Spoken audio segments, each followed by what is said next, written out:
তফসিরটা কুরআন থেকে কোরআনের ব্যাখ্যা। রব্বুল আলামিন বললেন, ইত্তাকুল্লাহ ওয়া কুনু মা'আস সাদিকিন, সত্যবাদীর সঙ্গে হয়ে যাও। আবার তিনি সত্যবাদী ডেফিনেশনটাও দিয়ে দিলেন, কারা সত্যবাদী?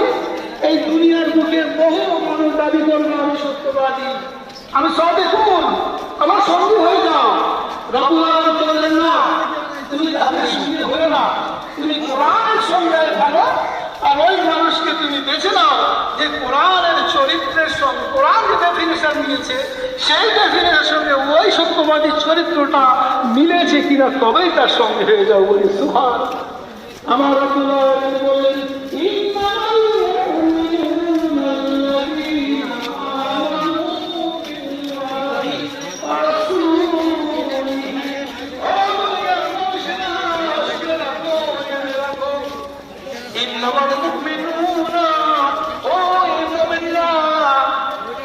যারা আল্লাহ এবং আল্লাহ রাসূলের প্রতি ঈমান এনেছে, সুবহানাল্লাহ, ইন্নামাল মুমিনুনা আল্লাযীনা আমানু বিল্লাহি ওয়া রাসূলিহি সুম্মা লাম ইয়ারতাবু, এবং তাদের সঙ্গে কুফর করে না, ওয়াজাহাদু বিআমওয়ালিহিম ওয়া আনফুসিহিম ফী সাবিলিল্লাহি উলাইকা হুমুস সাদিকুন।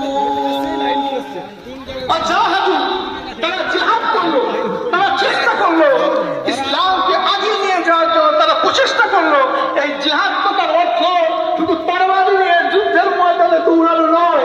বর্তমান জিহাদের সংজ্ঞা এবং জিহাদের পরিচয় হলো ইসলামিক শিক্ষা, শরিয়াতিক বিধান, ইসলামকে সার্বিক বিকাশ এবং ডেভেলপমেন্টের জন্য তোমার মনস্থির করা, এবং সেই পন্থাইতে, কোরআন এবং হাদিসের পন্থাইতে ইসলামকে আগিয়ে নিয়ে যাও। বলি সুবহানাল্লাহ।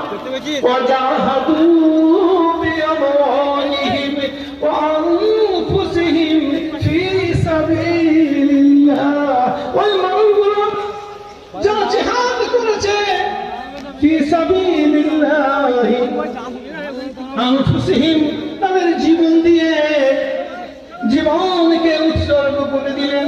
আমার কামেল মুর্শিদের দিকে দেখেন, জমিদারের সন্তান, তিনি সোনার চামচ মুখে নিয়ে জন্মগ্রহণ করলেন, কিন্তু সমস্ত একটু কি আমার